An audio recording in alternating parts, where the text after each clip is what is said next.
Yeah, I wrote the Asian Renaissance in the 90s, the Nahdah, because I thought that in the Muslim world or in developing economies, we should pride ourselves with economic advancement, but we cannot pride ourselves if there's abject poverty, endemic corruption, and growing inequality.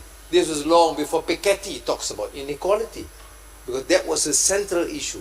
I was finance minister, of course they praised me as the best finance minister of Asia, etc. At that time, it was a great achievement, everybody was happy.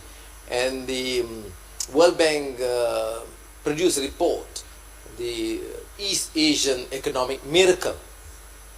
I say fair, it's good, there's good stories to tell, but why don't you refer, the problems are real.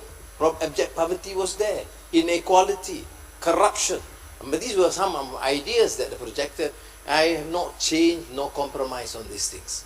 We need to propel economic growth, yes, everything that is necessary to be done to ensure that the country moves up.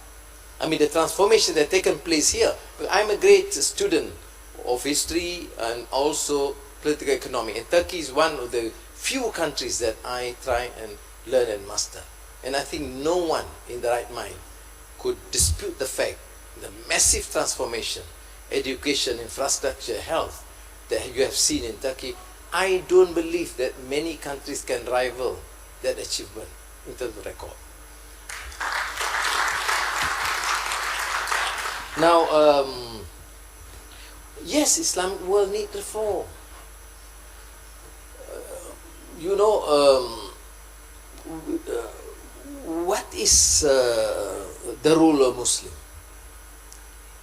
Is always qudwa hasana, is an example. The Prophet is uswatun hasana. Okay, it is example. It's not why you preach or the beauty of the Quran, which we don't question, but it's an example. Why can't Muslim governments do right things, starting with good governance, with justice? And I believe in it. It's my conscience. I speak from the heart. I mean, I mean it. You see? Why can't, I mean, what more do you need as a leader? You have all the paraphernalia of an opulence of office. You don't need to ask him. You just automatically.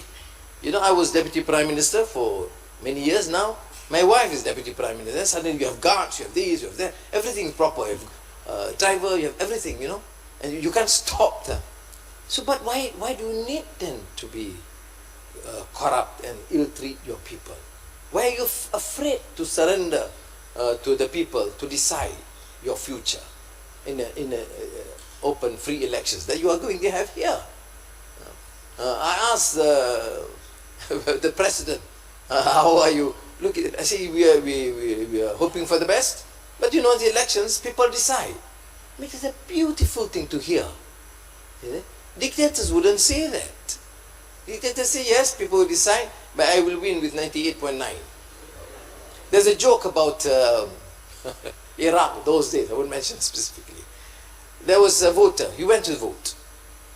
And then when he came back and told the parents, and the parent asked, whom do you vote for?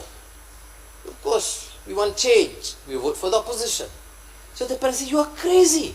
They will kill all of us. You know, I mean, you can't. You go back and change and correct your vote. So he went back to the polling station and told the election commission officer, sir, I voted, but I was confused. I was having bad headache, and I thought I made a mistake. What mistake? I voted for the opposition. So the election officer said, don't worry, we have corrected that for you.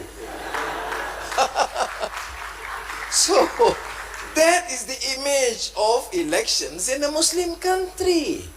However bad it is in the West, it is not that bad as we have. You know, we have elections in Malaysia.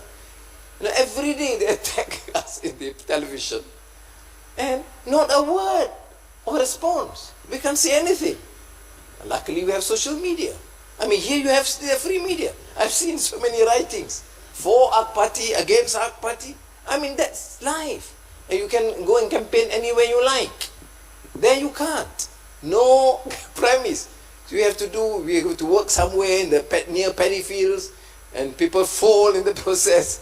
It's amazing. So these things need to change. But what do? Do we need to go and interfere? No.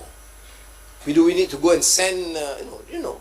But we need to show as an example. I believe if we can showcase as an example, we can do it, because Islam is finally through bil amal.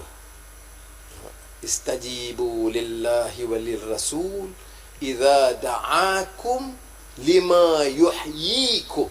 Is saying what you believe in and actualizing the ideals by application and implementation.